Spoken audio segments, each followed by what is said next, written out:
So I don't know if you guys can tell, but I'm an athlete.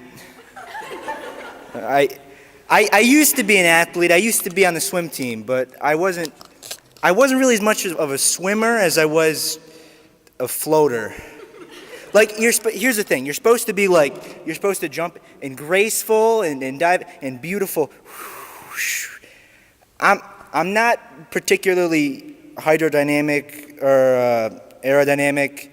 I'm not really dynamic in general, but so I would sort of, try it, but I would jump off and go down and then be under there for like 3 seconds, and then I'd slowly float back up, and then I'd swim. So the lifeguard noticed this one day, and he was out of life preservers that day. And he was like, oh, I guess that guy looks pretty buoyant. And then when he saw someone drowning, he used me as his backup. He's like, hey, you, get up. I don't know how to do a whistle noise. But we need to go save this kid's life. Get over here. What are you doing? And then so I did, and I found out I'm a very good life preserver. I got hired by the YMCA as the lifeguard's assistant. They gave me my own little spot, but it was like on a rack next to the other life preserver, so I guess it was... I didn't know how to end that joke. I just sort of... Okay.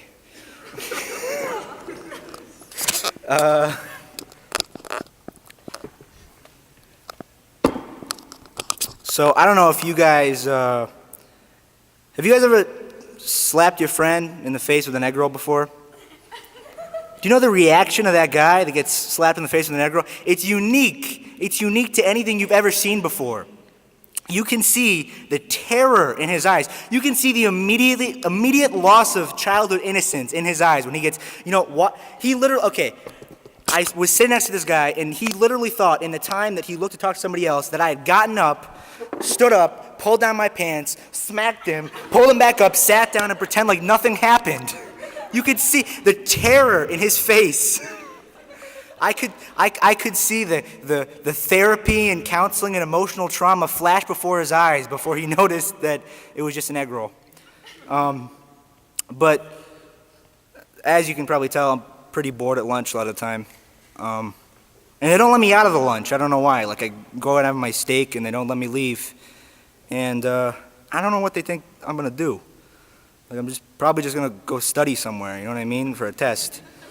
I don't know. What could they possibly be afraid that we're doing? I almost just want to earn a certificate that just says I won't go and have sex with things. You know what I mean? They're not ever afraid that I'm gonna go have sex with other people. You know what I mean? They're afraid that they're gonna go find me in their office just going crazy on a wall. They're just gonna.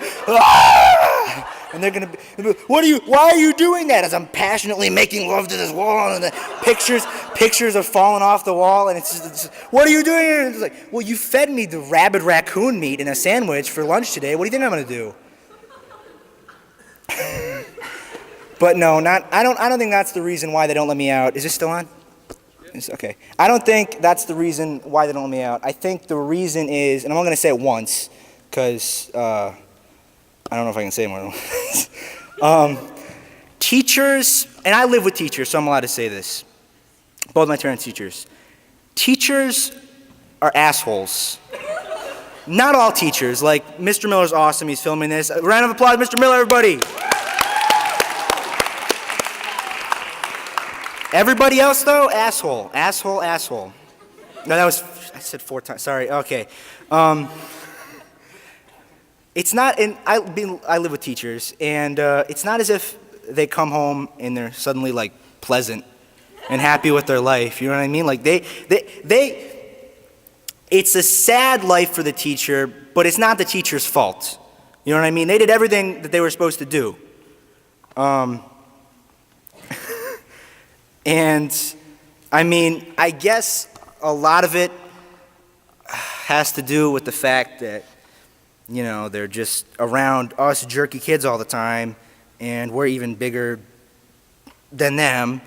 And I think that translates into them trying to take out their anger on us. I remember this is elementary school, guys. This is like 3rd grade. And this kid, my friend, I don't want to say his name. This kid had a speech impediment, all right? And instead of like saying his R's like typical speech impediment where it's like Wed Riding Hood, he'd do it like wah, wah, wah when he said his R's. And so we had a school play, and these teachers were the most twisted teachers I've ever known in my entire life. They gave him the line as the narrator in this Greek mythology play. And his line, knowing that he has a speech impediment, they gave him the line, "The boar roared forth." So at the play, in front of all of our parents, his entire family, his great grandparents were there watching him. He had to say this line, and he says it, "The boar roared forth." It was dead silence for probably like 20 seconds until his mom was like, "What did you say?" Somebody, and he was like, "I tried to say the boar roared forth. What do you want me to say?" And the teachers, I was like, who's gonna help him? You know what I mean? And I noticed the teachers are in the back, like over there, laughing their asses off. They're just crying laugh. They're obviously orchestrated this entire catastrophe. They knew he couldn't say his R's, and it was just probably the worst thing I've ever seen. I wish awful things on them to this day. I wish death, Alzheimer's, cancer, aid wariness. Did I ever tell you guys about aid? No, did I do the aid wariness bit or no? Okay. Well, I was reading my economics textbook the other day, and I was reading my economics textbook, and I don't know why I was reading my economics textbook particularly. I think it was like we had a pop quiz the day before, and like I bombed it, and it was like, what are the different types of aid? So I was like, what did you get? Foreign aid, first aid, lemonade, and then it was all over from there. But no, that's a true story. So I was reading this textbook, and it was just telling me about all the different types of aid and stuff, and it was like, aid is for this, to be given to these people in these situations, and it was talking about the problems that require aid, and then it was talking about the specific problems in Africa, and it was like, they have no food, no water, no shelter, no Xbox, nothing. There's nothing. We don't even know how we can't even comprehend how they feel there. And I was like just feeling down and just bad about myself for being just so fat and rich, you know what I mean? And I get to this next paragraph. It's like hidden. It's like, off to the side where they don't really want us to see. And it says, the first sentence is, "However, there are some people in developed countries that are beginning to suffer from aid wariness." I thought that was interesting. That's an interesting way to put it. Suffer from aid wariness. I think that has to be an international tragedy. I think that has to be a global crisis, of complete failure in foreign affairs. Aid wariness is the uncertainty if you should provide aid to other countries. And that's what we suffer from in developed countries.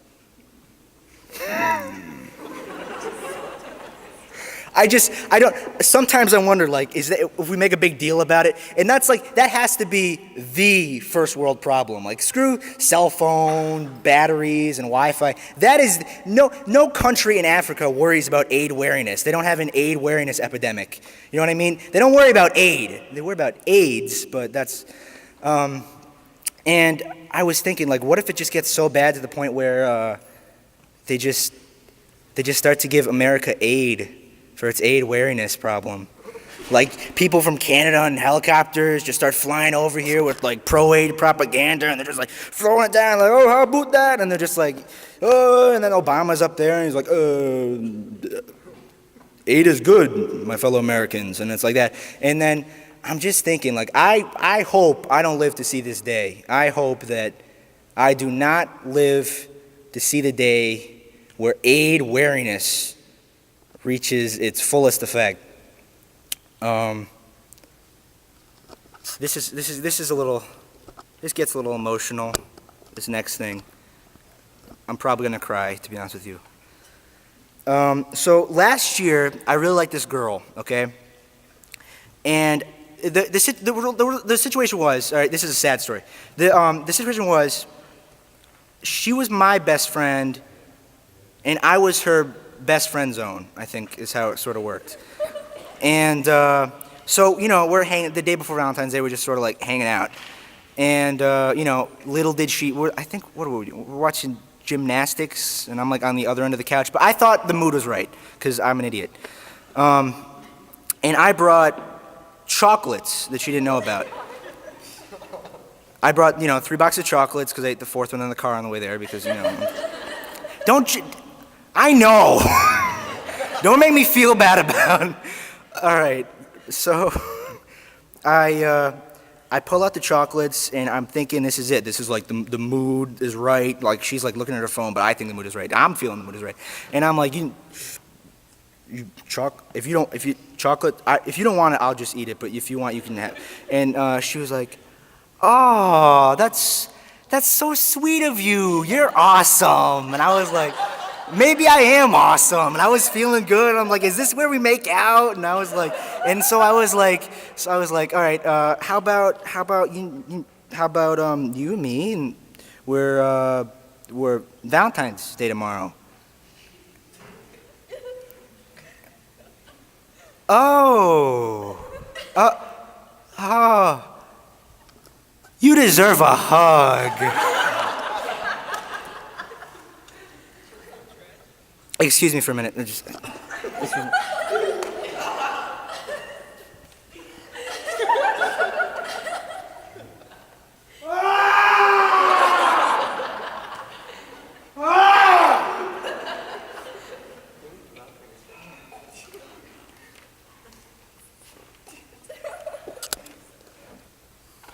So I was like, yeah, I probably need a hug right now. That's it. All right.